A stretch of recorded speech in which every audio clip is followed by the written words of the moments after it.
أعوذ بالله من الشيطان الرجيم. بسم الله الرحمن الرحيم.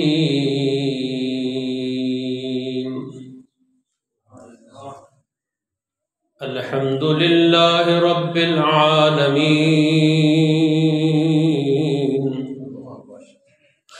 والصلاة والسلام على سيد الأنبياء وخاتم المرسلين، وعلى آله وصحبه أجمعين. أما بعد، فأعوذ بالله من الشيطان الرجيم. بسم الله الرحمن الرحيم. إياك نعبد وإياك نستعين. اهدنا الصراط المستقيم، صراط الذين أنعمت عليهم غير المغضوب عليهم ولا الضالين.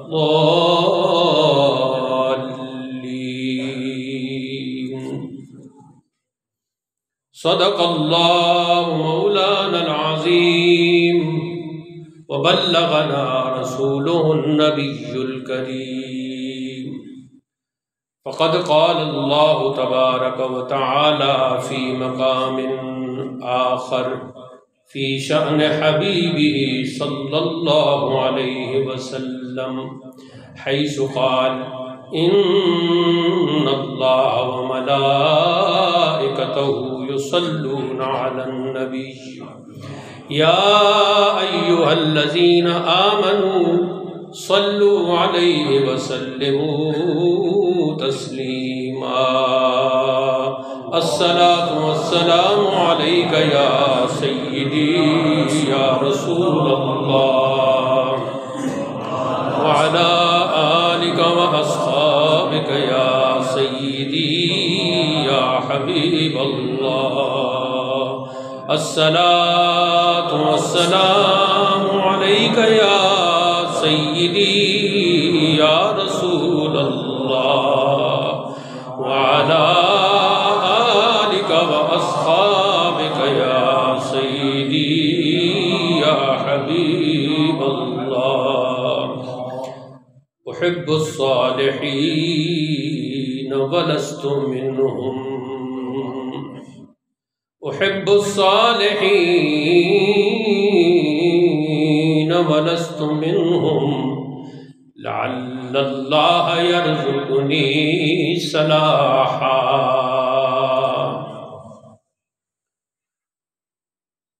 برادران اسلام، حمد و صلات اور قرآن کریم کی مخصوص آیات کریمہ تلاوت کرنے کے بعد سب سے پہلے اللہ تعالیٰ کا لاکھ لاکھ شکر ہے کہ اس نے ہمیں یہ توفیق مرحمت فرمائی کہ ہم والی نعمت مفسر قرآن حضور ریاض الملت قدس سرہ العزیز کے سالانہ عرس کی محفل میں حاضر ہیں۔ رب کریم ہماری اس حاضری کو اپنی بارگاہ صمدیت میں قبول و منظور فرمائے۔ عزیز صاحب کے جملہ خلفاء، آپ کے تلامذہ، مریدین، اہل عقیدت جو یہاں موجود ہیں، اور پھر جو لمحہ بلمحہ حاضر مجلس ہوں گے، ان سب کا بھی میں شکر گزار ہوں کہ یہ حاضری دراصل ہم سب کے ایمان میں، ایقان میں، عرفان میں، وجدان میں ایک تر و تازگی عطا کرتی ہے، اور یہی مقصد ہوتا ہے سالانہ مجلس کا، عرس مبارک کا۔ جیسے جیسے زمانہ گزر رہا ہے، جہالت، جیم کے اوپر زبر، جہالت، یہ قرآن پاک میں بھی لفظ استعمال ہوا ہے اور جیم کے اوپر زبر۔ جیسے جیسے زمانہ گزر رہا ہے، جہالت کا عنصر، اس کی مقدار بڑھتی جا رہی ہے۔ آپ کہیں گے کہ بھئی اب تو موبائل ہے، انٹرنیٹ ہے، ہزاروں لائبریریاں جو کل تک لوگوں کے حجروں میں مکفل تھیں، آج وہ انٹرنیٹ پر موجود ہیں۔ ان میں عربی کتابیں ہیں، فارسی کتابیں ہیں، ہاتھ سے لکھی ہوئی کتابیں، قلمی نسخے ہیں، مطبوعہ ہیں، ہر مسلک کی، ہر موضوع کی کتابیں موجود ہیں۔ تو پھر جہالت کیسے بڑھ رہی ہے؟ تو میں عرض کرتا ہوں کہ یہ بات درست ہے کہ وہ لائبریریاں جو کل تک مکفل تھیں، حجروں میں مقید تھیں، وہ آج موبائل کی اور لیپ ٹاپ کی سکرین پر تو موجود ہیں، مگر پڑھنے والے خال خال ہیں۔ اور اگر پڑھنے والے موجود ہیں تو سمجھنے والے خال خال ہیں۔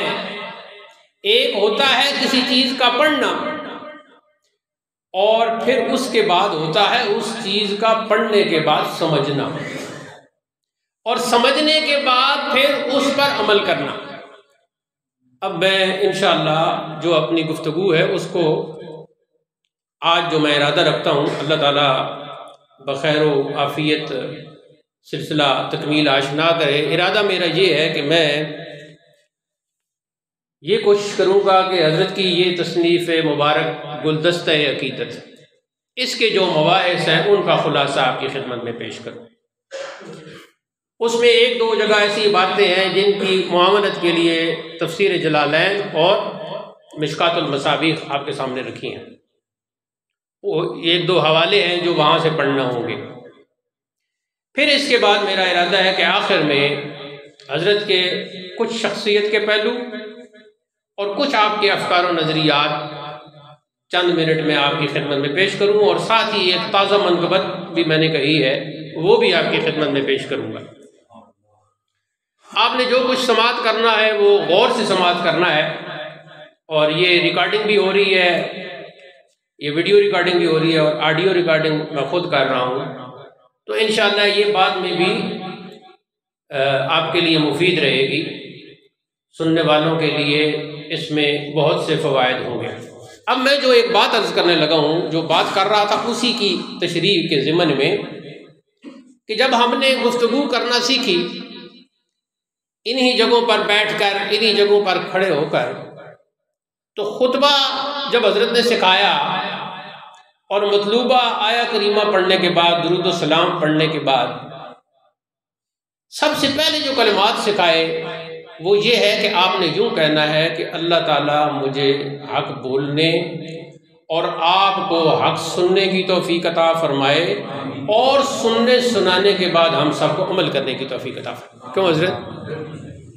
اچھا، اب ان کلمات کی اس وقت تو کوئی اتنی سمجھ نہیں تھی، لیکن اب سمجھ آ رہی ہے۔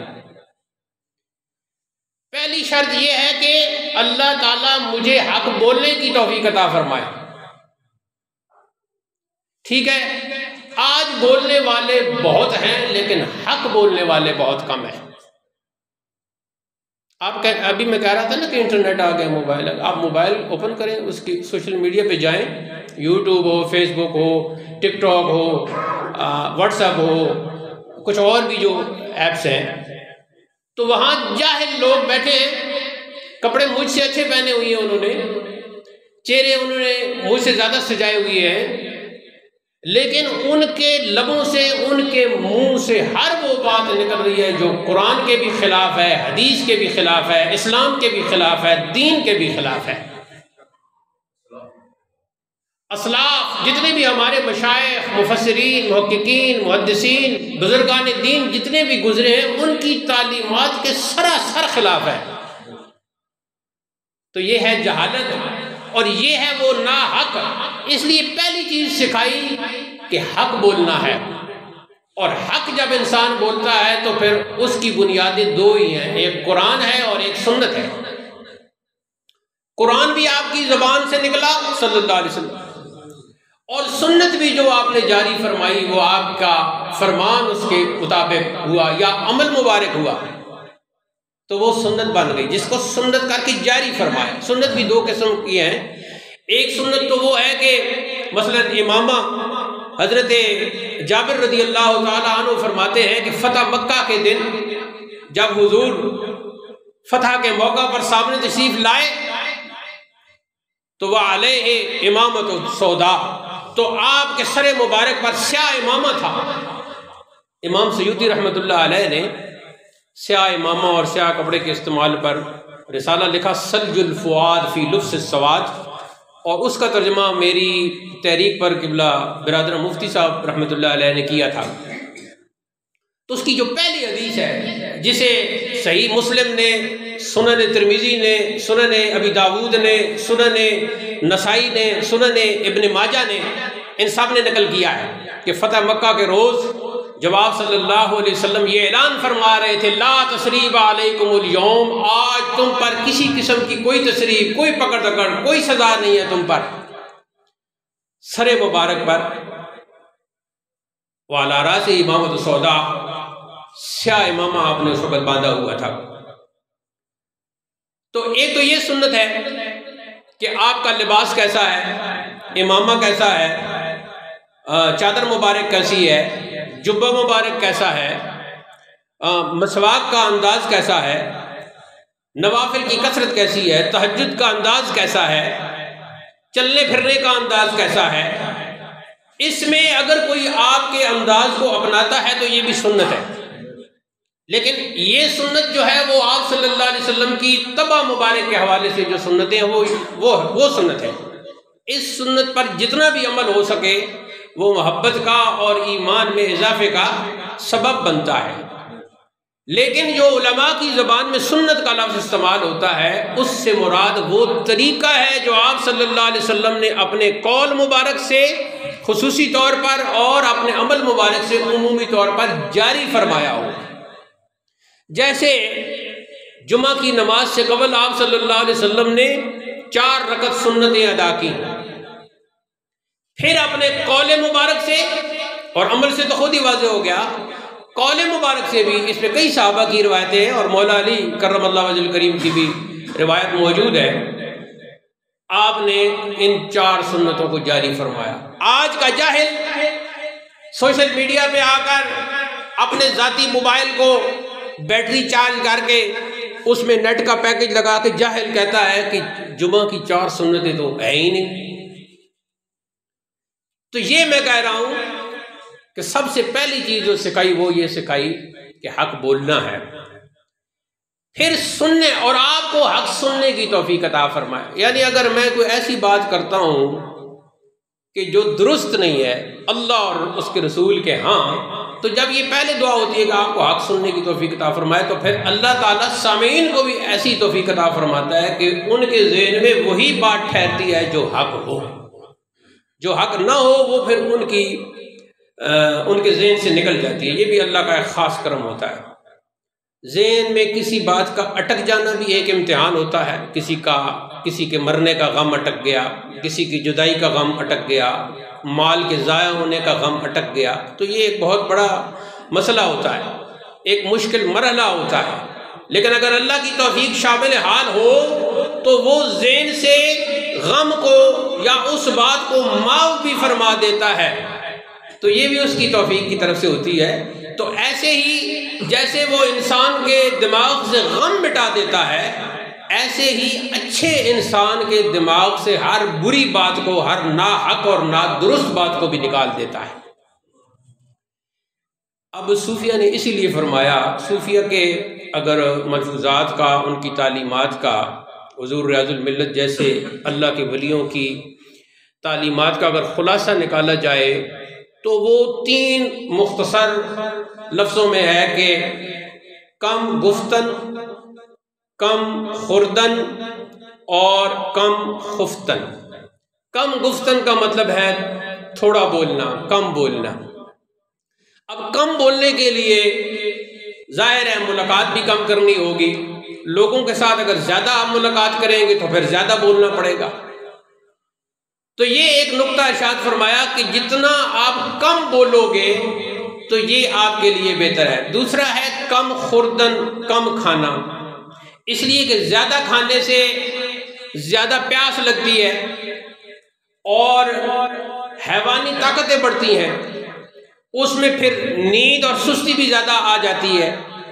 تو جب نیند اور سستی زیادہ آ جائے، انسان زیادہ لیزی ہو جائے، تو پھر عبادت کا اور خاص کر فرائض جو ہیں وہ درست طور پر ادا نہیں کر سکتا۔ اور یہاں بہت سارے ائمہ حضرات بھی بیٹھے ہیں، تو جو ائمہ ہیں وہ تو پھر امامت بھی کرواتے ہیں، تو ان کا تو ڈبل ہوتا ہے کہ خود فرض بھی ادا کرنا اور پھر جو پیچھے مقتدی ہیں ان کا بوجھ اور بار بھی ان کے کندھوں پر، تو وہ خوب چوکنے ہو کر انہوں نے امامت کروانی ہوتی ہے۔ بعض اوقات ائمہ بھول بھی جاتے ہیں، کبھی وہ اتحیات میں بیٹھنا ہوتا ہے تو کھڑے ہو جاتے ہیں، اور کبھی کھڑے ہونا ہوتا ہے تو بیٹھ جاتے ہیں، تو یہ بھی ایک سستی پر وہ دلالت کر رہا ہوتا ہے۔ یا ذہنی کثرت سے اگر گفتگو کرتے رہے ہیں کسی کے ساتھ، اس کے بعد نماز کا وقت ہوا تو دماغ میں کئی باتیں چل رہی ہیں اور قرآن کی قرأت کے وقت بھول جاتا ہے انسان۔ تو یہ بھی اللہ اور اس کے رسول کا کرم ہے کہ یہ ساری چیزیں سکھائی گئیں۔ زندگی مبارک میں آپ صلی اللہ علیہ وسلم 5 مرتبہ آپ کو نماز میں یہ کیفیت ہوئی، اللہ تعالیٰ نے آپ کو اس کیفیت میں رکھا۔ تو یہ جو بظاہر اس کو ہم بھولنا کہیں گے، لیکن حقیقت میں وہ بھولنا نہیں تھا، بلکہ وہ سکھانا تھا اپنی امت کو۔ تعلیم امت کے لیے 5 دفعہ آپ صلی اللہ علیہ وسلم، ایک دفعہ بیٹھنا تھا تو کھڑے ہو گئے، اور ایک دفعہ کھڑے ہونا تھا تو تشریف فرما ہو گئے۔ تو اس طرح، اور تیسرا ہے کم خفتن، کہ کم سونا۔ تو کم سونا بھی اس کا تعلق بھی کھانے کے ساتھ ہے۔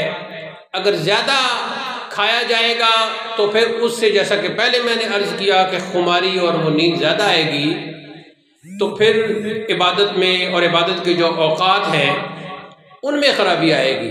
تو صوفیہ کی تعلیمات، صاحبان عرس کی، جن بزرگوں کے ہم عرس مناتے ہیں، ان کی تعلیمات کا خلاصہ یہی ہے: کم گفتن، کم بولنا، کم خفتن، کم سونا، کم خوردن، کم کھانا۔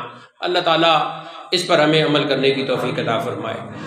تو جب یہ حضرت سکھاتے تھے کہ حق بولنے اور حق سننے، آپ کو حق سننے اور پھر ہم سب کو اس پر عمل کرنے کی توفیق عطا فرمائے۔ عمل کی توفیق بھی اللہ تعالیٰ کی طرف سے ہی ہوتی ہے۔ اگر اس کی توفیق کیا ہے؟ توفیق یہ ہے کہ اللہ تعالیٰ خیر کی، بندے کے اندر خیر کی اور اچھے کام انجام دینے کی قوت و طاقت بھر دیتا ہے اس کے جسم۔ اسے کہتے ہیں توفیق، والتوفیق من اللہ۔ اور یہ جو توفیق ہے یہ ہمیشہ اللہ تعالیٰ کی طرف سے ہوتی ہے۔ تو اب میں آتا ہوں جی گلدستہ عقیدت کی طرف۔ یہ آج سے کوئی 40-41 سال پہلے حضرت نے یہ رسالہ متبرکہ اور کتاب مستطاب آپ نے تحریر فرمائی تھی۔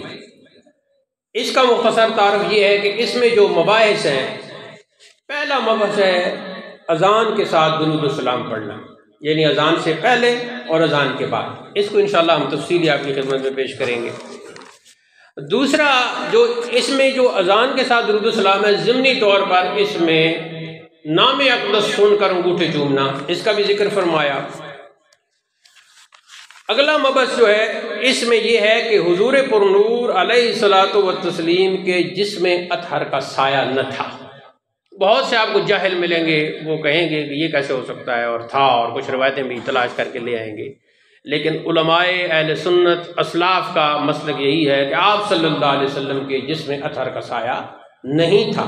یعنی آپ دن کو چلتے تھے دھوپ میں، سورج میں، تب بھی آپ کا سایہ زمین پر نہیں پڑتا تھا، اور رات کو 14ویں رات ہو تو جب کہیں تشریف فرما ہوتے تو اس وقت چاندنی کی وجہ سے بھی آپ کا سایہ زمین پر نہیں پڑتا تھا، یعنی آپ کا سایہ مبارک جسم اقدس کا سایہ تھا ہی نہیں۔ یہ 2 مبحث ہو گئے جی۔ اب اس میں تیسرا عنوان جو ہے وہ یہ ہے ایمان والدین مصطفیٰ صلی اللہ علیہ وسلم۔ بعض لوگ جو ہیں نعوذ باللہ من ذالک، انہوں نے یہ تک لکھ دیا کہ حضور پر نور صلی اللہ علیہ وسلم کے والدین معاذ اللہ معاذ اللہ معاذ اللہ صاحب ایمان نہیں تھے۔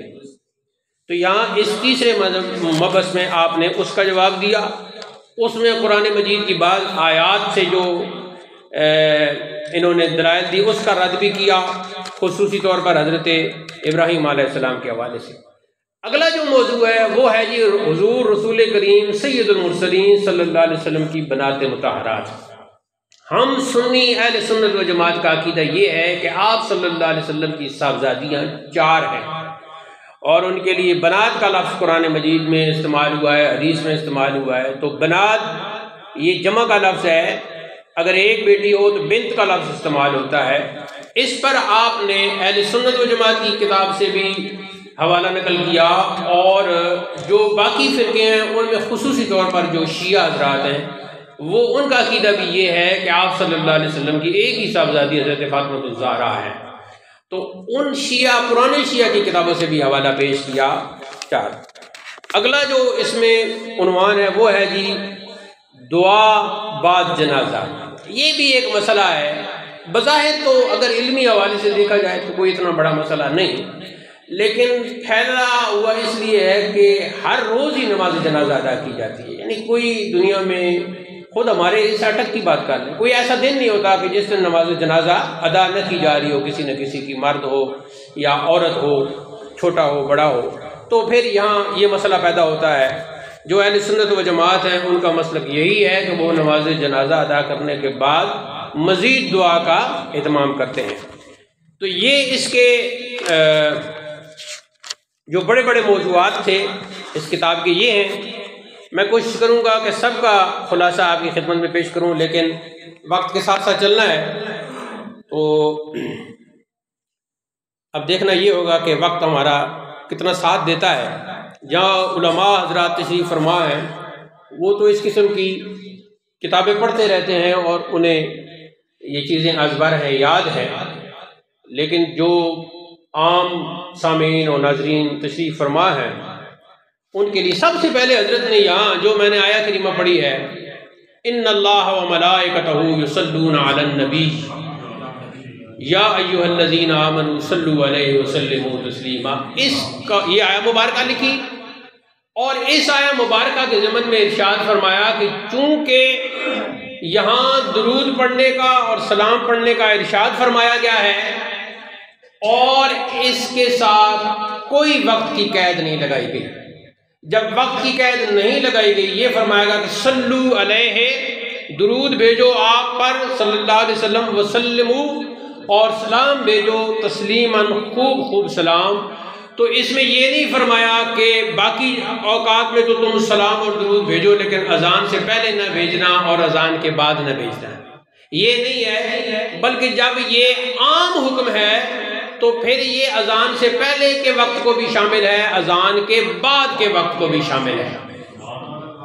لہذا کسی کا یہ کہنا کہ اذان سے پہلے درست نہیں یا اذان کے بعد جائز نہیں، تو وہ اس صریح قرآن مجید کی جو نص ہے، جو اسے کہتے ہیں، جو قرآن کی آیت ہوتی ہے صریح اسے نص کہتے ہیں، نص قطعی، اور جو صحیح حدیث ہوتی ہے اسے حدیث کی نص قطعی کہتے ہیں۔ تو نص قطعی جو ہے وہ ایسی دلیل کو کہتے ہیں کہ جس کا رد نہ ہو سکے، جس کا خلاف نہ ہو سکے، جس کو ماننے کے بغیر چارہ ہی نہ ہو، اسے کہتے ہیں نص قطعی۔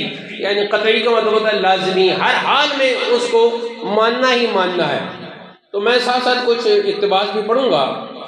اب درود شریف کی یہاں ایک سوال پیدا ہوتا ہے کہ ٹھیک ہے ہم یہ مان لیتے ہیں، اگر معترض کہتا ہے کہ ہم یہ مان لیتے ہیں کہ اذان سے پہلے بھی اس آیت کے مطابق درست ہو گیا درود پڑھنا، اور تو باقی تو آپ پھر ہر وقت پڑھنا چاہیے، اور ہر وقت تو آپ پڑھتے نہیں تو پھر اس خاص ٹائم پہ پڑھتے ہیں، تو اس قسم کے اعتراض بھی پیدا ہوتے ہیں۔ تو سب سے پہلے جو یہاں حدیث ہے حضرت نے درود شریف کی کثرت کے حوالے سے نقل کی کہ درود شریف کا تقاضا یہ ہے کہ درود شریف 24 گھنٹوں میں کثرت سے پڑھا جائے، اور اس کی دلیل میں حدیث یہاں نقل کی کہ حضرت ابی ابن کعب، میں اس کے الفاظ بھی یہ مشکوٰۃ شریف میں شامل ہے، میں آپ کی خدمت میں پڑھوں گا کیونکہ جب ویڈیو بن رہی ہوتی ہے تو کچھ لوگ کہتے ہیں جی وہ ترجمہ پڑھ دیا ہے، تو پہلے آپ ترجمہ سماعت فرمائیں۔ حضرت ابی بن کعب رضی اللہ تعالیٰ عنہ فرماتے ہیں کہ میں نے عرض کیا یا رسول اللہ، میں آپ پر بہت درود پڑھتا ہوں تو کتنا وقت اس کے لیے مقرر کروں؟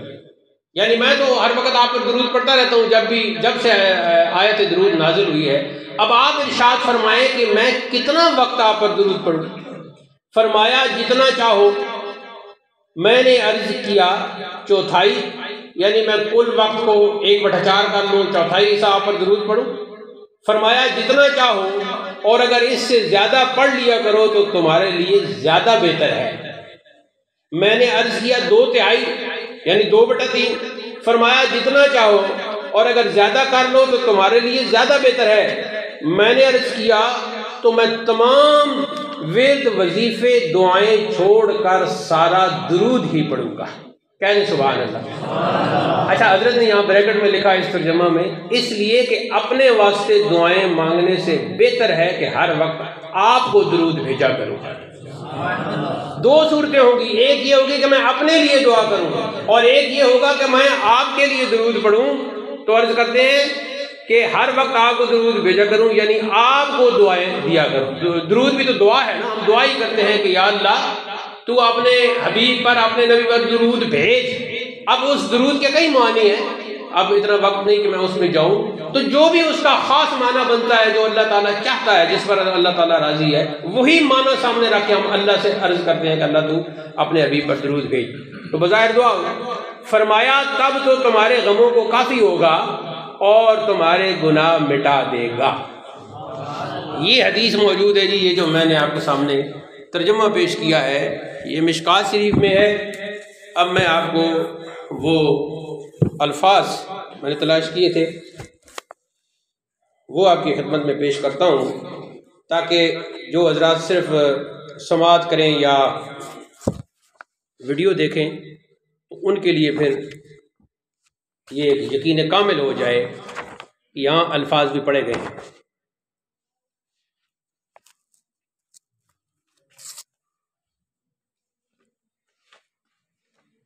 آواز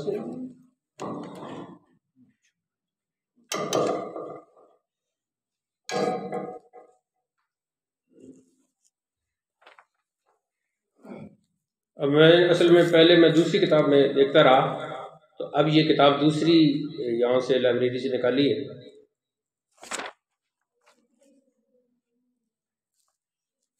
حوالہ حضرت نے دیا ہے مشکات شریف باب الصلاۃ علی النبی صلی اللہ علیہ وسلم و فضلها، یعنی رسول کریم صلی اللہ علیہ وسلم پر درود بھیجنے کا بیان اور اس کی فضیلت۔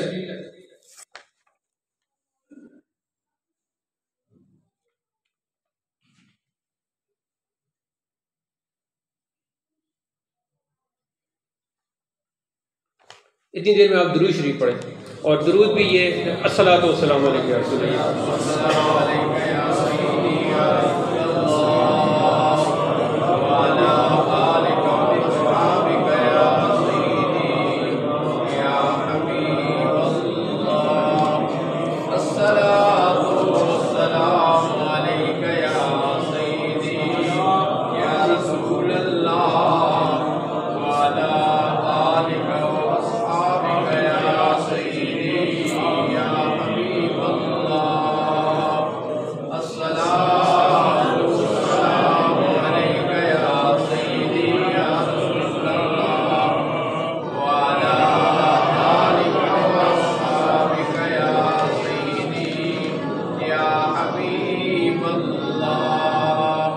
بڑے درود شریف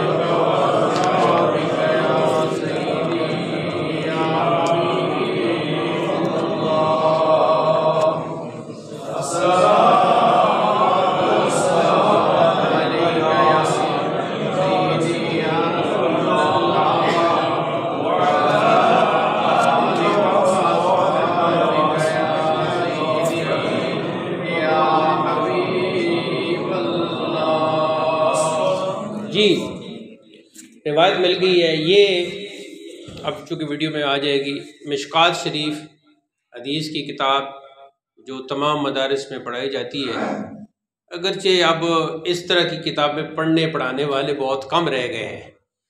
ابھی بات ہوئی تھی نا کہ آپ کہیں گے کہ بھئی لائبریریاں سامنے آ گئیں، علم بڑھ رہا ہے، علم نہیں بڑھ رہا، معلومات بڑھ رہی ہے لیکن علم کم ہو رہا ہے۔ تو یہ وہ اکبر الہ آبادی نے کہا تھا کہ رہ گئے کم عربی شعر سمجھنے والے، چل دیے گیسو لیلا میں الجھنے والے۔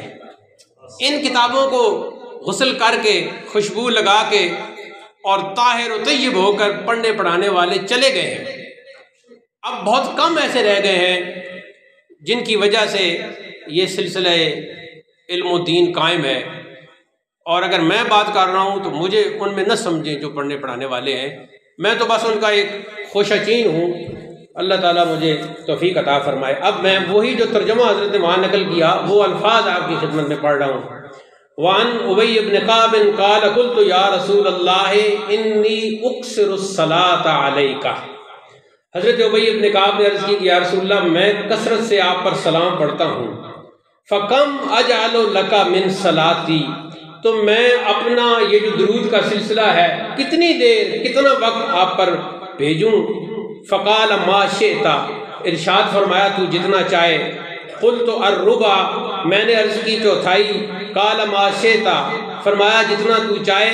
فإن زدت فهو خیر لک، اگر تو زیادہ کرے گا تو وہ تیرے لیے بہت بہتر ہوگا۔ یہ جو خیر کا لفظ ہے یہ اس میں تفضیل ہے، سپرلیٹو ڈگری ہے، اس کا مطلب بہتر نہیں بلکہ بہترین، یعنی بہت ہی بہتر ہے۔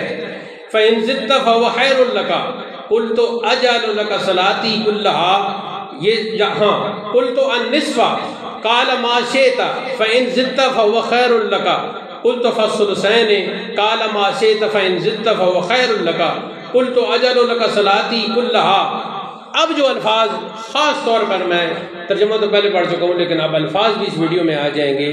فرمایا قال اذن یکفی اور یکفا اور تکفا بھی ہو سکتا ہے، ہموں کا وَيُكَفَّرُ لَكَ ذَنبُكَ، رواہ ترمذی۔ صاحب مشکات نے یہ حدیث امام ترمذی کی سنن سے نقل کی۔ فرمایا کہ اگر تو ہر وقت کثرت سے درود و سلام پڑھتا رہے گا تو تیرے غم بھی مٹا دیے جائیں گے اور تیرے گناہ بھی مٹا دیے جائیں گے۔ یہ مشکات المصابیح سے آپ کی خدمت میں پیش کر دیا ہے۔ اب یہاں سے یہ پتہ چل گیا کہ ابی ابن کعب جو صحابی ہیں ان کو حضور فرما رہے ہیں کہ جس قدر تم درود و سلام پڑھتے رہو گے یہ تمہارے لیے بہتر ہے۔ اب یہ بتاؤ کہ ایک انسان ہے، اس نے وضو کیا، وہ پاک صاف اس نے کپڑے پہنے ہیں، مسجد میں آ گئے، اب وہ اذان کہنے لگا ہے، اللہ کی عبادت کا اعلان کرنے لگا ہے، تو اس سے پہلے اگر وہ درود پاک پڑھتا ہے تو کیوں ناجائز ہے؟ اس کے بعد اگر وہ درود پاک پڑھتا ہے تو کیوں ناجائز ہے؟ اپنی عقل سے بھی تو کچھ سوچو نا۔ اس کے بعد حضرت فرماتے ہیں کہ یعنی اگر تم فرمایا تب تو تمہارے غموں کو کافی ہوگا اور تمہارے گناہ مٹا، یعنی اگر تم نے ایسا کیا تو پھر تو تمہاری دین و دنیا سنور جائے گی، دنیا میں رنج و غم دفع ہو جائیں گے اور آخرت میں گناہ بھی معاف ہو جائیں گے۔ اب آگے حضرت فرماتے ہیں اس حدیث پاک سے یہ بات بخوبی واضح ہو گئی کہ جو مسلمان جب چاہے جتنا چاہے درود شریف کا ورد کرے، شریعت کی روح سے اس پر کسی مسلمان کو اعتراض کی گنجائش ہی نہیں۔ یہ حضور ریاض الملت فرما رہے ہیں، کوئی عام آدمی گلی کا کھڑا وہ نہیں کہہ رہا کہ اعتراض کی گنجائش نہیں۔ جب اتنا بڑا عالم، اتنا بڑا مفسر، اتنا بڑا محدث کہے کہ بھائی اس پر تو اعتراض کی گنجائش ہی نہیں، تو پھر معترض کو، اعتراض کرنے والوں کو سوچنا پڑتا ہے۔ مذکورہ آیت کریمہ سے بھی یہی معلوم ہوتا ہے کہ اللہ کریم اور اس کے تمام فرشتے اپنی اپنی شان کے لائق ہر وقت نبی کریم پر درود پڑھتے ہیں، اور ایمانداروں کو اللہ کریم کی طرف سے یہ امر ہے کہ ہر دم صلاۃ والسلام کا مبارک وظیفہ دل و جان سے ادا کرتے رہیں۔ اچھا، اب یہ ہو گیا۔ اب آتے ہیں جی کہ ہر وقت تو ہمارے لیے درود السلام پڑھنا مشکل ہے، سیدھی سی بات ہے۔ اب جب میں آپ سے باتیں کر رہا ہوں تو اس وقت بھی درود شریف نہیں پڑھا جا سکتا کیونکہ دوسری باتیں ہو رہی ہیں، تو اس کا جواب یوں لکھا، لیکن چونکہ ہر دم اس کی ادائیگی مشکل ہے، اس لیے علماء کرام نے عوام اہل اسلام کی سہولت کے لیے چند مخصوص اوقات اور مواقع متعین فرمائے ہیں۔ چنانچہ دنیا اسلام کی ہر مدرسے میں پڑھائی جانے والی معروف ترین تفسیر جلالین کے محشی نے مذکورہ بالا آیات کریمہ پر لکھا ہے۔ اب انہوں نے بھی، اب یہ ہے جی جو حضرت نے کہا کہ ہر مدرسے میں پڑھائی جانے والی مشہور و معروف تفسیر جلالین، یہ میں آپ کو دکھاتا ہوں، یہ آپ دیکھیں، یہ ہر مدرسے میں پڑھائی جانے والی ہے اور اس کا نام ہے تفسیر جلالین۔ اس کے دو مفسر ہیں، ایک مفسر مشہور ہے امام جلال الدین سیوطی رحمۃ اللہ تعالیٰ علیہ، اور دوسرے مفسر ہیں امام جلال الدین محلی رحمۃ اللہ تعالیٰ علیہ۔ ان دونوں نے مل کر یہ تفسیر لکھی ہے۔ یہ تفسیر ہر مدرسے میں پڑھائی جاتی ہے۔ اب جو حضرت نے اس کا حوالہ دیا اور عبارت بھی لکھی، لیکن میں یہاں سے عبارت بھی کرتا ہوں، اور یہ میں ایک ایسی بات کرنے لگا ہوں کہ جو شاید کوئی دوسرا اس انداز سے یہ بات نہ کرے۔ حضرت نے وہاں حوالہ دیا ہے اور تھوڑی سی عبارت بھی لکھی ہے، لیکن میں ادھر سے پڑھتا ہوں جی۔ اب یہ تفسیر، یہ 22واں پارہ سورہ الاحزاب اور مشہور ہے کریمہ ان اللہ و ملائکۃ یصلون علی النبی کے جو تفسیر ہے اس کے حاشیے پر یہ دیکھیں، یہ اندر تفسیر چل رہی ہے اور یہ باہر حاشیہ چل رہا ہے۔ اب میں تھوڑا سا حاشیہ جس کی طرف، ایک تو حضرت نے یہ کہا کہ تفسیر جلالین کے محشی نے، محشی کہتے ہیں حاشیہ لکھنے والے کو، اور وہ ایک شخص ہے، بولے ذرا، ایک شخص ہے محشی، بولے ایک شخص ہے۔ اب میں پہلا جھوٹ تو یہ بتاتا ہوں آپ کو، یہ دیکھیں آپ، یہ انہوں نے لکھا ہے کہ یہ کتابیں ہیں اور ان کتابوں سے مرتب شدہ ایک جامع تفسیر اس کے حاشیہ پر چڑھائی ہے۔ یہ لکھ رہے ہیں قدیمی کتب خانہ والے کہ ہم نے بہت ساری کتابیں سامنے رکھیں اور اس کا حاشیہ ہم نے لکھا ہے۔ یہ جھوٹ ہے۔ جیسے حضرت نے لکھا کہ ایک محشی ہے، اندر سے میں آپ کو بتاتا ہوں کہ اس کا ایک محشی ہے جس کا نام انہوں نے مٹا دیا کیونکہ وہ اہل ایمان تھا، وہ سنی تھا، وہ اہل محبت تھا۔ اب ذرا سنیں، فرماتے ہیں قولوا صلوا علیہ وسلموا تسلیما ثم ان للصلاۃ والتسلیمات مواطن۔ ٹھیک ہے جی، یہ نون کے اوپر صرف پیش پڑی جائے گی، یہ بھی ایک صرف اور نحو کا مسئلہ ہے، بتانے والے بہت کم رہ گئے ہیں کہ کیوں ایک پیش پڑی جائے گی۔ فَمِنْهَا أَن يُصَلِّيَ عِنْدَ سَمَاعِ اسْمِهِ الشَّرِيفِ فِي الْأَذَانِ۔ یہ دیکھ رہے ہیں کہ درود شریف پڑھنے کے بہت سارے موقع ہیں، بہت سارے مواقع ہیں، بہت سارے اوقات ہیں، بہت سارے وہ جگہ ہیں جہاں درود شریف پڑھنا چاہیے۔ منہا، ان میں سے ایک یہ ہے کہ جب اذان دینے والا اذان دے رہا ہو اور سننے والا جب اسم شریف آپ صلی اللہ علیہ وسلم کا اسم مبارک سنے تو اس وقت پڑھے درود و سلام۔ کہہ دیں سبحان اللہ۔ علماء تو ہمیں یہ تفسیر جو پورے مدارس میں پڑھائی جاتی ہے اس میں تو علماء یہ لکھ کر بتا رہے ہیں کہ درود پڑھنے کے مواقع ہیں، اور ان میں سے ایک موقع یہ ہے کہ جب اذان میں آپ صلی اللہ علیہ وسلم کا نام سنو تو اس وقت درود پڑھو۔ اب مجھے بتاؤ، جو ہمیں اذان سے پہلے درود پڑھنے سے منع کرتے ہیں، یہ نقطہ بھی حضرت نے لکھا، جو پہلے منع کرتے ہیں یا بعد میں منع کرتے ہیں، وہ سارے کے سارے اذان کے دوران جب آپ کا اسم گرامی سنتے ہیں تو درود پڑھتے ہیں صلی اللہ علیہ وسلم۔ جو بھی پڑھے صلی اللہ علیہ وسلم تو پڑھتی ہیں، تو ان سے کوئی پوچھے کہ آپ کہتے ہو کہ اذان سے پہلے جائز نہیں، اذان کے بعد بھی جائز نہیں، تو اذان کے اندر پڑھنا کیسے جائز ہو گیا؟ کیوں جی؟ نقطہ نا کہ اگر اذان سے پہلے جائز نہیں اور اذان کے بعد بھی تم کہتے ہو کہ جائز نہیں، اور وجہ یہ بتاتے ہو کہ بھئی وہ اذان کا حصہ بن جائے گا، حالانکہ اذان کا حصہ نہیں بن۔ چھوٹے سے بچے کو بھی آپ اٹھا کے پوچھیں کہ اذان کیسے ہوتی ہے تو وہ بتائے گا اللہ اکبر سے شروع ہوتی ہے۔ آج تک کوئی بچہ، کوئی بڑا، کسی نے کہا ہے کہ اس کو کہو کہ اذان کیسے شروع ہوتی ہے تو وہ کہے صلاۃ، یہاں سے اذان شروع ہوتی ہے، سب کو پتہ ہے۔ اب یہاں یہ نقطہ ہے کہ جب فرمایا کہ درود پڑھنے کا ایک وقت وہ ہے کہ جب مؤذن اذان دے رہا ہو اور جب وہ پڑھے اشہد ان محمد رسول اللہ، تو آپ اس وقت درود پڑھو۔ تو اس کا مطلب ہے اذان کے درمیان، اذان ہو رہی ہے، اذان کے درمیان درود پڑھنے کا حکم دیا جا رہا ہے اور جگہ بتائی جا رہی ہے، علماء بتاتے ہیں۔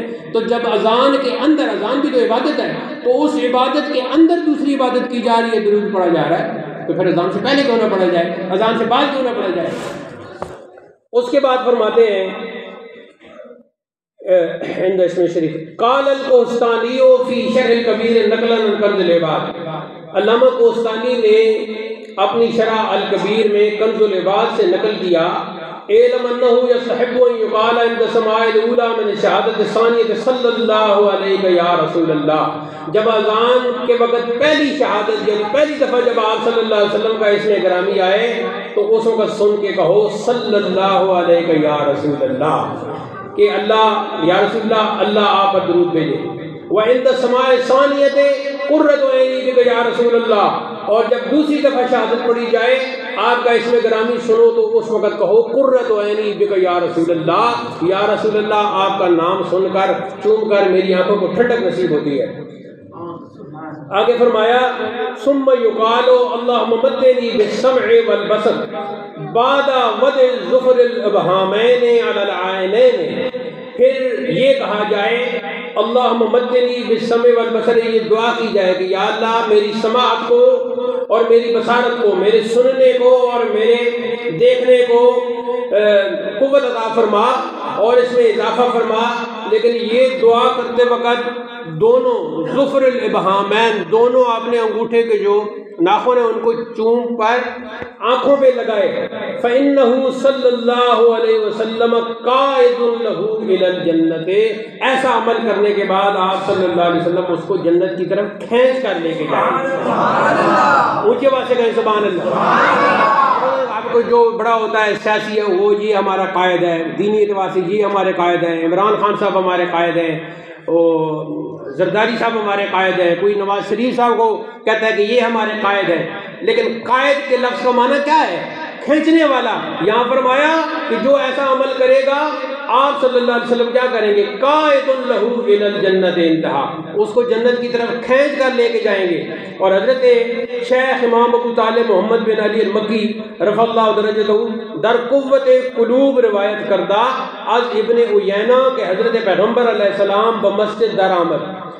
ابو طالب مکی نے قوت القلوب میں یہ روایت کی ابن عیینہ سے کہ جناب رسول کریم صلی اللہ علیہ وسلم مسجد میں تشریف لائے، وہ ابو بکر رضی اللہ تعالی عنہ ظفر ابہامین چشم خود را مسا کرد و گفت قرۃ عینی بک یا رسول اللہ، و چون بلال رضی اللہ تعالیٰ عنہ از اذان فراغت روح نمود حضرت رسول اللہ صلی اللہ علیہ وسلم فرمود کہ ابا بکر ہر کے بگوئے داں چتو گفتی از روح شوق و لقائے من و بگنہ داں چتو کردی خدا در گزرد گناہ ویرا آنچے باشد نو کونا خطا و عمد و انہان و اشکارا۔ میں پہلے کا ترجمہ عرض کرتا ہوں کہ جب آپ مسجد میں تشریف لائے حضرت بلال نے اذان دی، اذان کے دوران جناب ابو بکر رضی اللہ تعالیٰ عنہ نے اس میں گرامی سن کر چوم کر آنکھوں پہ جب لگایا اور یہ عمل آپ صلی اللہ علیہ وسلم نے دیکھا، ملاحظہ فرمایا۔ میں نے پہلے کہا تھا نا کہ حدیث حضور کے قول کو بھی کہتے ہیں، حضور کے عمل کو بھی کہتے ہیں۔ جو حضور کے ایک حدیث ہے اسے حدیث قولی کہتے ہیں کہ جو آپ صلی اللہ علیہ وسلم ارشاد فرمائیں، حدیث عملی دوسری ہے کہ جو آپ صلی اللہ علیہ وسلم عمل کر کے فرمائیں تو وہ بھی حدیث ہے۔ ایک حدیث کی قسم ہے جو اسی مشکات شریف کے شروع میں شیخ عبدالحق محدث دہلوی کا جو مقدمہ ہے اس کا اردو ترجمہ میں نے کیا، اس میں یہ بات لکھی ہوئی ہے حدیث تقریری۔ ذرا بولے حدیث تقریری۔ حدیث تقریری وہ ہوتی ہے کہ کوئی صحابی یا صحابیہ آپ صلی اللہ علیہ وسلم کے سامنے کوئی بات کہے یا کوئی عمل کرے اور آپ صلی اللہ علیہ وسلم اس بات کو، اس عمل کو درست فرمائیں، جاری رکھیں، منع نہ فرمائیں، اسے کہتے ہیں حدیث تقریری۔ تو جو بات حدیث قولی سے ثابت ہوگی وہ بھی ثابت، حدیث عملی سے جو حدیث ثابت ہوگی وہ بھی ثابت، اور حدیث تقریری سے بھی جو ثابت ہوگی وہ ثابت۔ اب یہ ہے حدیث تقریری۔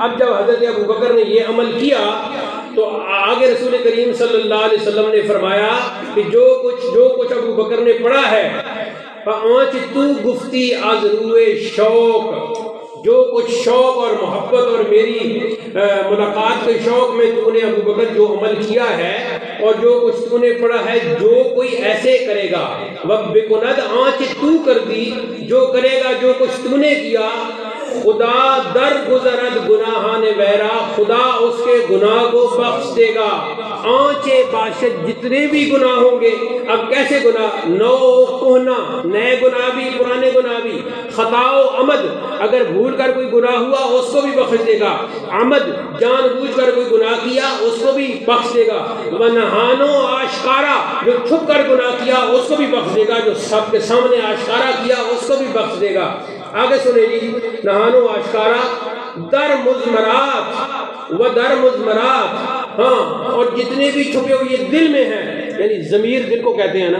تو دل میں جو چھپی ہوئی بات ہوتی ہے اسے ضمیر کہتے ہیں مضمر کہتے ہیں چھپی ہوئی بات کہتے ہیں اس کو وہ بھی سارے وہ گناہ بھی دل میں وہ گناہ ہیں کہ جو نہ ابھی زبان سے کیے مثلا زبان سے کسی کو گالی دے دی تو زبان کا گناہ ہو گیا عمل سے ہاتھ سے کوئی غلط کام کر دیا تو وہ گناہ ہو گیا پاؤں سے چل کر گئے گناہ ہو گیا لیکن ایک گناہ وہ ہے جو دل میں ہے ابھی کیا نہیں اس پر شرعی طور پر پکڑ بھی نہیں لیکن یہ عمل کرنے سے وہ مضمرات جو ہیں وہ بھی بخشی جائیں گے بری وجہ نقل کردہ وقال علیہ السلام من سمع اسمی فی الاذان فقبل ظفر ابہامہ ومسح علی عینیہ لم یہم ابدا آپ صلی اللہ علیہ وسلم نے ارشاد فرمایا جس نے اذان میں میرا نام سنا اور پھر اپنے انگوٹھوں کو چوما اور اپنی آنکھوں پر ان کو لگایا لم یہم ابدا ہمیشہ ہمیشہ اسے کوئی غم نہیں پہنچے گا وہ محروم ہوگا وہ پریشان نہیں ہوگا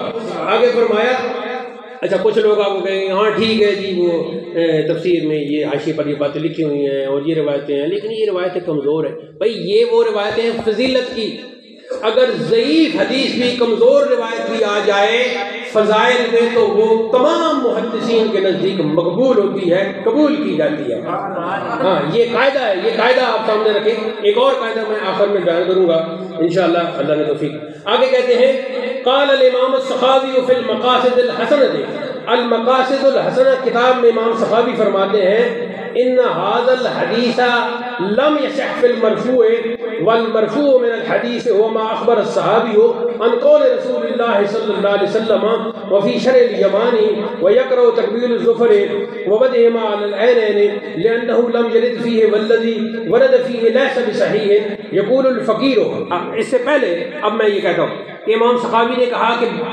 ایک حدیث ہوتی ہے مرفوع کہ جو آپ صلی اللہ علیہ وسلم تک پہنچے اور اس کا روایت کرنے والا صحابی ہو اگرچہ یہ حدیث مرفوع نہیں ہے موسی کہتے ہیں اگرچہ یہ حدیث مرفوع نہیں ہے آگے پھر وہ اپنا نقل کرتے ہیں یہاں فرمایا قال الفقیر فقیر کہتا ہے جب کوئی ایک آدمی کتاب لکھ رہا ہوتا ہے تو وہ اپنے آپ کو کہتا ہے کہ یہ فقیر لکھ رہا ہے اور فقیر اب یہ کہتا ہے اگر یہ چھاپنے والے کہیں کہ ہم نے یہ حاشیہ لکھا ہے تو ان کا جھوٹ ثابت ہو گیا کیونکہ حاشیہ لکھنے والا کہہ رہا ہے قال الفقیر فقیر یہ کہتا ہے حاشیہ لکھنے والا سنی مسلمان سنی عالم ہے مگر انہوں نے جھوٹ بولا تو وہ آگے کہتے ہیں یقول الفقیر فقیر کہتا ہے قد سخ من العلماء تجویز الاخذ بالحدیث الضعیف فی العملیات عمل یہ جو اس طرح کے عمل ہوتے ہیں جو ثواب کی نیت سے کی جاتے ہیں ان اعمال میں علماء نے فرمایا ہے کہ ضعیف حدیث کی دلیل بنتی ہے اور اس پر عمل کیا جاتا ہے یہاں سے پڑھ کر بتا رہا ہوں اگر آپ میں سے کوئی کسی کو شک بھی ہوگا تو یہ ویڈیو ریکارڈ ہو رہی ہے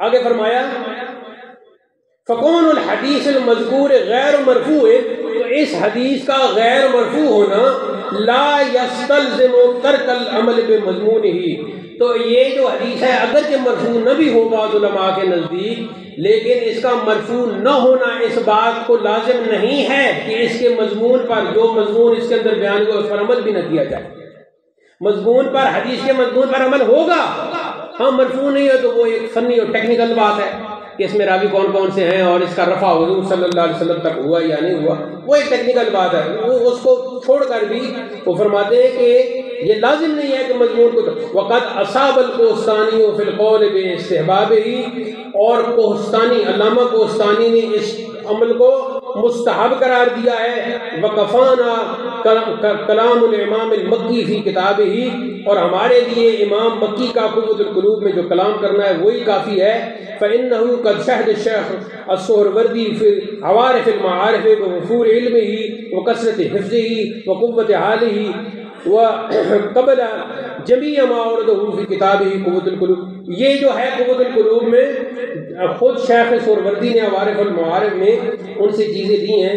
یہ بھی ہمارے لیے کافی ہے کیونکہ شیخ سہروردی خود اتنے علم والے اور اتنے حافظے والے اور اتنے علمی قوت والے، تو جب انہوں نے سب کچھ اس کو تسلیم کیا تو یہ تلخیص ہے جی روح البیان سے. اب یہاں ایک سوال پیدا ہوتا تھا، پہلے یہ تو بات ثابت ہو گئی کہ اس کا موشی سنی عالم ہے جس کا نام انہوں نے اڑا دیا ہے. اب یہاں ایک سوال پیدا ہوتا ہے کہ اس میں تفصیل کیوں بیان کی. اس مسئلہ میں محشی پر یہ سوال ہوتا ہے کہ آپ نے اس کی تفصیل کیوں بیان کی. یہاں سے حوالہ بھی دیا تو آگے وہ کہتے ہیں وَلَقَدْ فَصَّلْنَا الْكَلَامَ وَأَطَبْنَاهُ، ہم نے کلام کو بہت تفصیل سے لکھا اور اس کو ہم نے لمبا کر دیا، اس میں اتناب ہم لے آئے.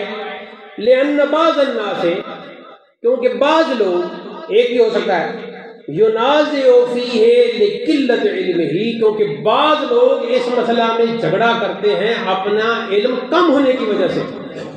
کیا ثابت ہوا؟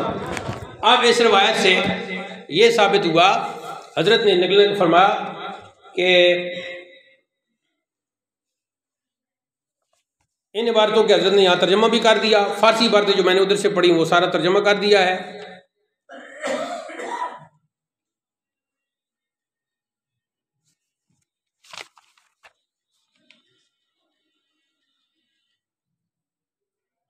خیر وہ مجھے بھی عبارت نہیں مل رہی جس میں حضرت نے یہ لکھا کہ اس کا مطلب یہ ہوا، موشی یہ فرما رہے ہیں کہ اس مسئلہ میں جو جھگڑا کرتا ہے، جو تنازع پیدا کرتا ہے، وہ صرف اور صرف قلت علم کی وجہ سے، اپنا کم علمی کی وجہ سے وہ بات کرتا ہے. یعنی اگر وہ کم علم نہ ہوتا تو اس میں جھگڑا نہ کرتا. تو معلوم ہوا کہ جھگڑے، زیادہ تر جو جھگڑے ہوتے ہیں مسئلے کی جھگڑے، اس کی اصل وجہ علم کی کمی ہے. اب جی حضرت نے کچھ یہاں باتیں کی، میں اب چاہتا تھا کہ یہ پورا ہی اس کا خلاصہ ہو جائے. تو ٹائم کا ہو گیا، تھوڑا سا ٹائم رہ گیا. چاہتا میں یہ تھا کہ اس پوری کتاب کا خلاصہ بیان ہو جائے، لیکن اب عبارتیں تو نہیں پڑھ سکتا.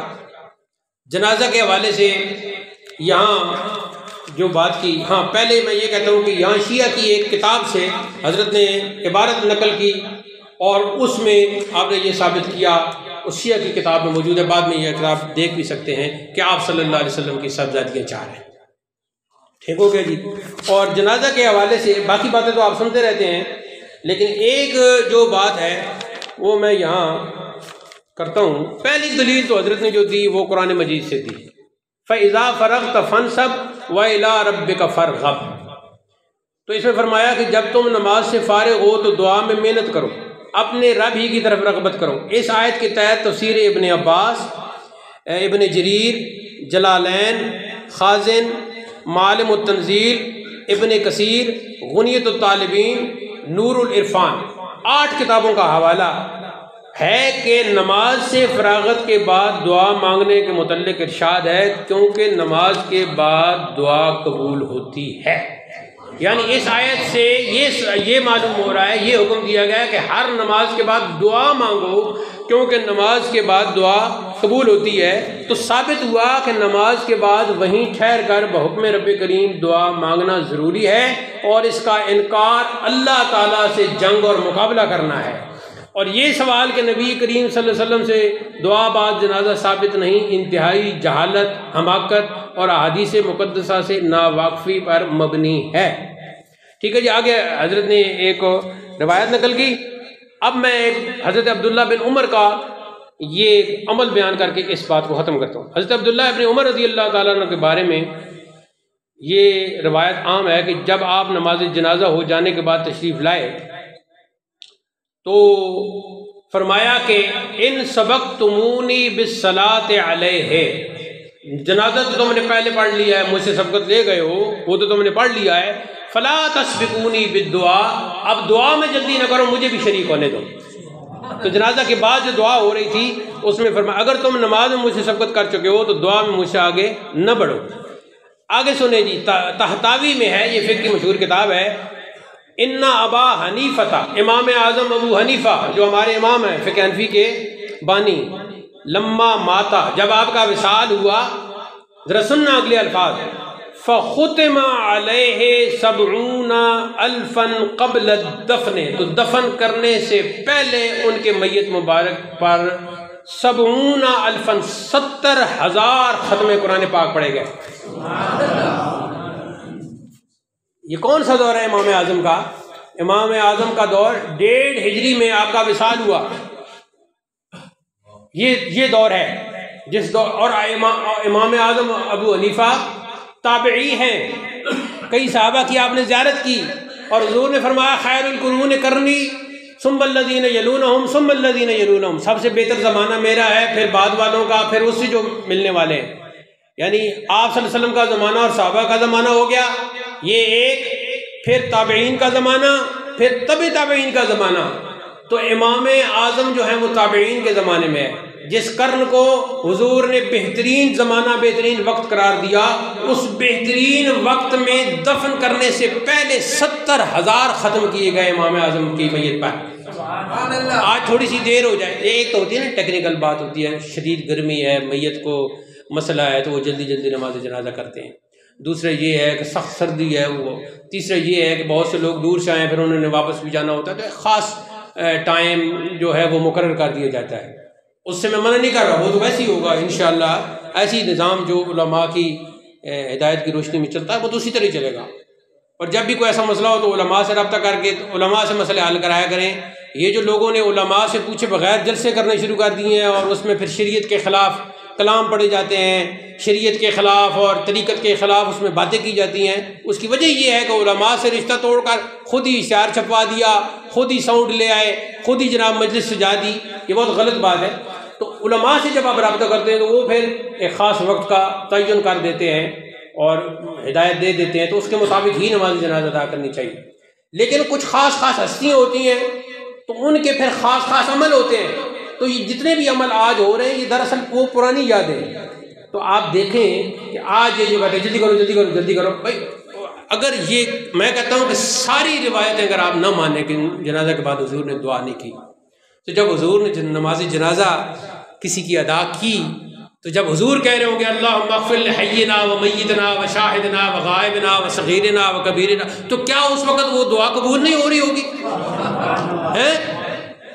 وہ تو اس وقت ہی اللہ فرماتے ہیں کہ اجابت کا جوڑا عنایت کا صحرا، اجابت کا جوڑا عنایت کا صحرا۔ ادھر حضور نے دعا کی تو وہ دعا کیسی بنی؟ اجابت کا جوڑا، اجابت کہتے ہیں قبولیت کو، اور عنایت کہتے ہیں وہ جو دعا مانگی گئی اس کے بدلے میں انعام۔ اجابت کا جوڑا عنایت کا صحرا، دلہن بن کے نکلی دعائے محمد، دلہن بن کے نکلی۔ یا لذت کا اشعار پڑھ رہا ہوں، اجابت کا جوڑا عنایت کا صحرا، دلہن بن کے نکلی دعائے محمد، دلہن بن کے نکلی دعائے محمد، دلہن بن کے نکلی۔ اور خدا ان کو کس شان سے دیکھتا ہے، خدا ان کو کس شان سے دیکھتا ہے، جو آنکھیں ہیں محوے لقائے محمد، جو آنکھیں ہیں محوے لقائے محمد۔ دعا کے بارے میں ایک اور مصرع وہ میں بھول گیا، بڑی کس تزک سے دعائے محمد، تزک کا معنی ہے سج دھج کرو فرق، بڑی کس تزک سے دعائے محمد۔ تو حضور نے جہاں جنازہ کے بعد دعا نہیں کی وہاں حضور کو دوبارہ دعا کرنے کی ضرورت ہی نہیں تھی، پہلی دعا مقبول ہو گئی، اور جہاں کی وہاں امت کے لیے تعلیم کا سامان پیدا کر دیا۔ اجابت نے جھک کر گلے سے لگایا، یعنی ادھر حضور کی دعا ہوئی اور قبولیت نے خود گلے سے لگا لیا۔ یہ اسے کہتے ہیں شعری محاکات، یعنی ایک منظر بنا دینا، شعر کو ایک منظر کے اندر، مضمون کو ایک منظر، ایک فزیکل جو سچویشن بنا دینا، وہ ہے اجابت نے جھک کر گلے سے لگایا، بڑی کس تزک سے دعائے محمد۔ اب وقت تو نہیں رہا، وہ منقبت کے شعر بھی پیش کرتا ہوں اور حضرت کی ایک دو باتیں۔ ایک تو بات یہ ہے کہ آپ نے ارشاد فرمایا کہ ایک موقع پر حضور محدث اعظم فیصل آبادی رحمۃ اللہ تعالیٰ علیہ نے ارشاد فرمایا کہ میرا یہ ہاتھ کسی بد عقیدہ کے ہاتھ سے مس نہیں ہوا۔ یہ ارشاد فرمانے کے بعد حضرت نے بھی پھر فرمایا کہ میرا یہ ہاتھ بھی کسی بد عقیدہ سے مس نہیں ہوا۔ آج تو ہم سب سے ملتے ہیں نا، ہر فرقے سے ملتے ہیں، ذرا یہ سوچو، حضور ریاض الملت کے عرس میں آئے ہوئے لوگوں سوچو، اپنے پیر و مرشد کا پہلے حوالہ دیا کہ میرے پیر و مرشد نے، استاد گرامی نے فرمایا کہ میرا یہ ہاتھ بد عقیدہ کے ہاتھ سے مس نہیں ہوا۔ جب کوئی آپ کے باپ کو گالی دے تو پھر آپ اس کے ہاتھ سے اپنا ہاتھ مس نہیں کرتے۔ ادھر فرمایا کہ میرا بھی یہ ہاتھ۔ ایک موقع تھا یہاں ایک مجہول شخص آ گیا تھا حضرت ابوالفیض سے مناظرہ کرنے، تو اس موقع پر میں یہ سوچ رہا تھا کہ یہ بد عقیدہ کہیں ہاتھ نہ ملائے۔ اس نے آگے بڑھنے کی کوشش کی مگر حضور ریاض الملت نے سختی سے جھڑک دیا۔ تو ایک تو یہ رکھے کہ آپ کا ایمان اور آپ کا عقیدہ کیسے تھا۔ دوسری بات یہ کہ بہت کم مجالس میں تشریف رکھتے تھے، لنگر شریف دادا جی کے عرس مبارک میں، اور پھر ایک چوری شریف میں مجلس ہوتی تھی، حضرت کے وہ تلمیذ خاص تھے حضرت مولانا نثار احمد صاحب، وہاں عرس کی مجلس آپ نے شروع کی تو پھر وہاں صدارت کے لیے تشریف فرما ہوتے تھے۔ تو آپ کا معمول مبارک یہ تھا کہ ہمیشہ صدارت نیچے بیٹھ کر، سیر میں نیچے بیٹھ کر آپ نے صدارت فرمائی، کبھی کرسی پر، کسی صوفے پر، کسی اونچی جگہ پر نہیں بیٹھے، تقریر کے لیے ممبر پر بیٹھے۔ یہی طریقہ ہے ہمارا بھی، یہی طریقہ ہے۔ ہم نے کبھی، آپ نے کچھ لوگ کہتے ہیں جی مسجد میں اگر کرسیاں اور صوفے بچھا دی ہیں تو کیا حرج ہے؟ حرج کوئی نہیں، ہم مسجد میں کرسی بھی رکھ سکتے ہیں، صوفے بھی رکھ سکتے، سب کر سکتے ہیں، لیکن ہمارے حضرت کا یہ طریقہ نہیں تھا۔ اب آپ دیکھو، اب سائنس کے حوالے سے سوچو کہ زمین پر بیٹھنے سے انسان کو کتنا سکون ملتا ہے، سائنس کے حوالے سے آپ تحقیق کرو۔ لیکن میں نے آپ کو حضرت کا یہ طریقہ بتا دیا کہ ٹھیک ہے وہ نیچے جا نماز یا کوئی بستر وغیرہ ہوتا تھا تو اس پر تشریف فرما ہوتے تھے، اسی پہ بیٹھ کے صدارت کرتے تھے۔ یہاں 22 رمضان المبارک ہو گیا، دیگر جو مجالس مبارک ہوتی تھیں، محرم کی جو مجالس ہوتی تھی، نیچے ہی تشریف فرماتے تھے۔ اور دوسری بات یہ ہے کہ جب سے میں نے شعور کو، سن شعور کو پہنچا، تو جس کے ساتھ بھی آپ نے گفتگو کی، اب شاگردوں کے ساتھ تو وہ تو جلال میں آ جاتے تھے، اور کبھی اس کو ہم جلال کو بےعزتی کے لفظ سے بھی ہم تعبیر کرتے ہیں، وہ تو خیر طلباء کی اپنی بولی ہے، وہ بےعزتی دراصل بےعزتی نہیں ہوتی، لیکن طلباء کے ہاں وہ ایک لفظ عام ہے، وہ پھر ایک دوسرے کو کہتے تھے کہ آج فلاں کی بےعزتی صاحب نے کی اور آج فلاں کی ہوئی، تو دوسرے چوکنا رہتا تھا، اور کچھ خوش بھی ہوتے تھے کہ آج اس کی بےعزتی ہوئی تو اچھا ہو گئے۔ تو یہ تو تھا طلباء کے ساتھ، لیکن عام جب گفتگو فرماتے تھے تو آپ کی گفتگو میں کبھی کسی سیاسی آدمی کی کوئی کہانی نہیں ہوتی تھی، ٹھیک ہے جی، ہمیشہ قرآن اور حدیث کی باتیں ہوتی تھی اور فقہی مسائل ہی بیان ہوتے تھے۔ اور یہ بھی میں اس بات کی وضاحت کرنا چاہتا ہوں کہ ہمارے جو مشائخ ہیں ان کا شروع سے یہ طریقہ کار چلا آ رہا ہے کہ وہ نہ تو حکمرانوں سے ان کا تعلق رہا ہے، نہ سیاست میں وہ اس طرح گئے ہیں۔ ہاں، ہر اچھا وہ سیاسی جو دین کی خدمت کرتا ہے، جو عوام کی خدمت کرتا ہے، اس کے لیے دعائیں ضرور کی، اور یہی طریقہ مشائخ کا ہے، اور یہی طریقہ ہمارا بھی انشاءاللہ رہے گا۔ لیکن کسی خلیفہ کو یا کسی دربار کے سجادہ نشین کو یہ زیب نہیں دیتا کہ وہ اپنے مشائخ کے طریقے کو چھوڑ کر سیاست میں چلا جائے۔ سیاسی جو بھی ہمارے ہاں جو بھی سیاسی ایم این اے ہو، ایم پی ہو، جو بھی دعا کے لیے آئے تو ہم اس کے لیے ہم تو یہ دعا کرتے ہیں کہ اللہ تعالیٰ ایسے حکمران عطا کرے پاکستان کے عوام کو کہ جو عوام کا سوچے، عوام کی خدمت کرے، لیکن کسی خاص جماعت سے ہمارے دربار کا کوئی تعلق نہیں۔ یہ میں وضاحت کر رہا ہوں، کچھ لوگوں کے ذہن میں ہوتا ہے جی کہ ہو سکتا ہے ان کا تعلق تحریک لبیک کی سیاسی جماعت سے ہو، یا عمران خان صاحب سے ہو، یا اب نواز شریف صاحب آ گئے ان کے ساتھ، نہیں، جو بھی عوام کی خدمت کرنے والا ہوگا، دربار پہ حاضری دیتا ہے، ہمارے ہاتھ اس کے لیے اٹھے ہوں گے، ہم اس کے لیے دعا کریں گے، اللہ تعالیٰ سب کی دعائیں سنتا ہے، قبول کرتا ہے۔ لیکن کسی سیاسی جماعت سے اس لیے ہمارا تعلق نہیں ہے کہ ہماری ڈیوٹی اور ہے، ٹھیک ہے جی، پڑھنا پڑھانا اور شریعت کو چلانا اور طریقت کو چلانا، یہ ہے ڈیوٹی۔ اب اشعار میں آپ کی خدمت میں جلدی جلدی پیش کرتا ہوں کہ ہے اہل محبت الفت پر احسان ریاض الملت کا، ہے اہل محبت الفت پر احسان ریاض الملت کا، بڑھتا ہی رہے گا ہر لمحہ، بڑھتا ہی رہے گا ہر لمحہ، فیضان ریاض الملت کا۔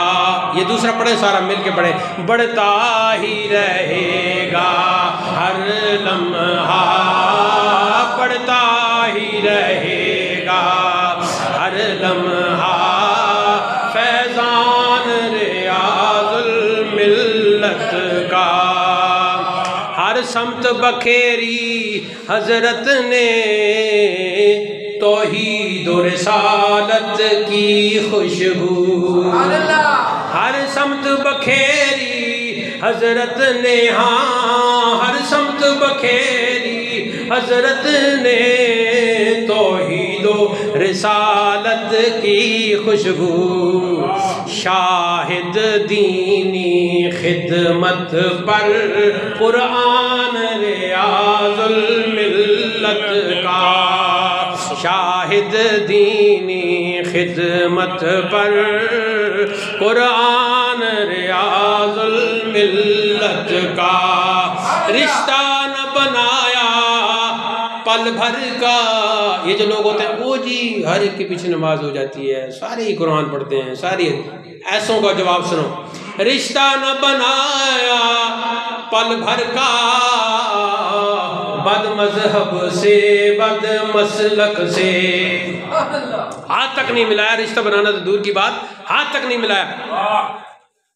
یہ میں پھر بھول نہ جاؤں، یہ ایک ہی نسخہ اس وقت میرے پاس پڑا ہے، اور یہ مولانا عبدالرحمان صاحب بیٹھے ہیں، یہ حقیقت میں کتاب ان کی ہے لیکن مجھے کوئی یاد نہیں میں نے قبضہ کب کیا تھا، تو یہ سب کے سامنے بتا رہا ہوں، قبضہ میرا ہے، کتاب ان کی ہے، تو زندگی میں شاید واپس کروں یا نہ کروں، اب یہ نئی بھی چھپے گی انشاءاللہ۔ تو اس کے مالک یہ، کیونکہ وجہ یہ ہے کہ اس کے اوپر نام لکھا ہوا ہے ان کا، ان کے اپنے ہاتھ سے، یہ بات میں پہلے بتانا چاہتا تھا تو وہ اب ذہن میں آ گئی۔ رشتہ نہ بنایا پل بھر کا، بد مذہب سے بد مسلک سے، دیکھے تو کوئی چشمے دل سے، ایمان ریاض الملت کا۔ یہ آج کے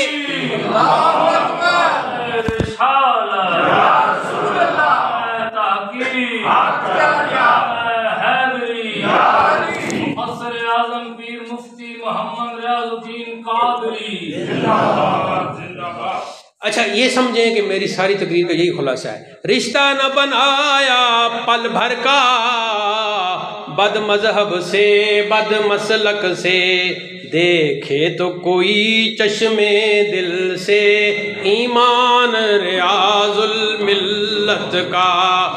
ایمان رسول اکرم کی تعظیم پہ مرنا مٹنا ہے، ایمان کی ڈیفینیشن جو حضرت ریاض الملت نے کی، ایمان رسول اکرم کی تعظیم پہ مرنا مٹنا ہے، سن لو یہ ذرا گوشے جاں سے اعلان ریاض الملت کا، سن لو یہ ذرا گوشے جاں سے اعلان ریاض الملت کا۔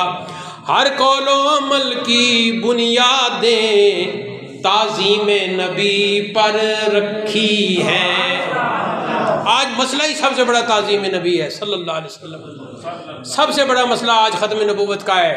یہاں ڈاکو ایسے بیٹھے ہیں جو ختم نبوت پہ ڈاکہ ڈالنے کی کوشش کر رہے ہیں کئی سالوں سے، اور وہ پھر اس ڈاکے کے بعد یہ رستہ مار کرنا چاہتے ہیں کہ فلاں بھی نبی ہے جی، فلاں بھی نبی ہے۔ یاد رکھو اپنا ختم نبوت پر اپنا عقیدہ بالکل واضح رکھو، حضور کے بعد کوئی نبی نہیں، کوئی نبی نہیں، کوئی نبی نہیں۔ فرماتے ہیں جی کہ ہر قول و عمل کی بنیادیں تعظیم نبی پر رکھی ہے. یہ بات، یہ عرفان کوئی عام عرفان ہے؟ اللہ اللہ اللہ اللہ عرفان ریاض الملت کا. اللہ اللہ اللہ اللہ عرفان ریاض الملت کا. تفسیر ہو، تفسیر ریاض القرآن ارکان فرمائی 4 جلدوں میں. دوسری تفسیر اس کا خلاصہ تفسیر ریاض العرفان کے نام سے لکھا، جس پر میں کام کر رہا ہوں، انشاءاللہ وہ شائع ہوگی. باقی جتنے بھی حدیث کی شرح کی، ترجمے کی کتابیں، تفسیر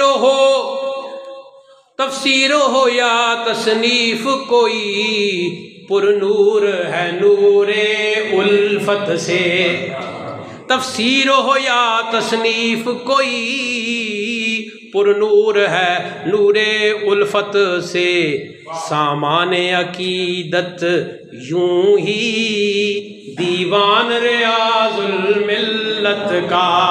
وہ جو شعری سرمایہ، کوئی شعر ایسے نہیں ہے جو اس میں کوئی گلو بلبل کے تذکرے ہیں یا کوئی تصوف کے انتہائی اس میں مباحث بیان کیے ہیں، متصوفانہ غزلیں کہیں، بلکہ وہ جو دیوان ہے وہ بھی عقیدہ ہے اس میں، اور حضور کی محبت ہے اور تعظیم ہے. تو اس کا اب جی ہم سنی سچے مسلک پر قربان رہیں ہر لمحہ. یعنی ہم ہر لمحہ سنی جو سچا مسلک ہے اس پر قربان رہیں، یہ اس کی نثر ہے. ہم سنی سچے مسلک پر قربان رہیں ہر لمحہ، ہے پیش نظر اپنے واحد فرمان ریاض الملت کا. ہے اہل محبت الفت پر احسان ریاض الملت کا. بڑھتا ہی رہے گا ہر لمحہ، بڑھتا ہی رہے گا ہر لمحہ فیضان ریاض الملت کا.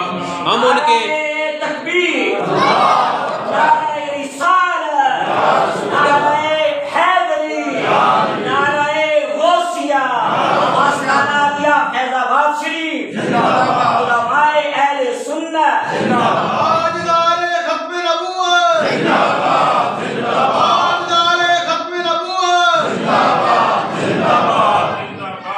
ہم حضرت کے جو فرزند ہیں یہ خاکسار ہو گیا اور باقی برادران ہو گئے. ٹھیک ہے، اس وقت ہم موجود ہیں اور ہماری ڈیوٹی ہے اور ہم سلسلہ چلا رہے ہیں، اور جتنے بھی حضرت کے متعلقین ہیں انہیں چاہیے کہ اس ادارے کو، اس دربار کو آگے چلائیں اور اس میں حصہ بقدر جسا وہ ضرور شامل ہوں. لیکن ایک بات میں آپ پر واضح کرنا چاہتا ہوں، ہم نہیں ہوں گے پھر بھی حضرت ریاض الملت کا جو فیضان ہے وہ جاری رہے گا. انہوں نے جو کام کیے ہیں، جو خدمات سر انجام دیے، وہ ہوتی رہیں گی.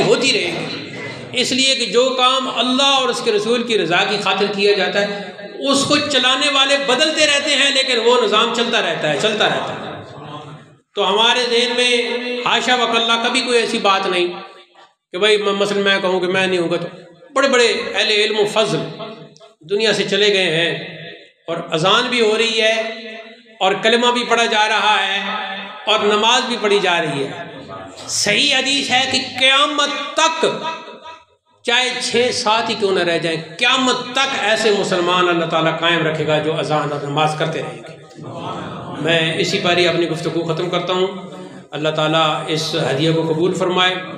اور اب برادر گرامی جو کچھ بھی باقی کلمات رہتے ہیں وہ، اور شجرہ مبارکہ اور جو کچھ بھی دعا میں اس سے کرنا ہے وہ سارا وہ خود ہی فرمائیں گے.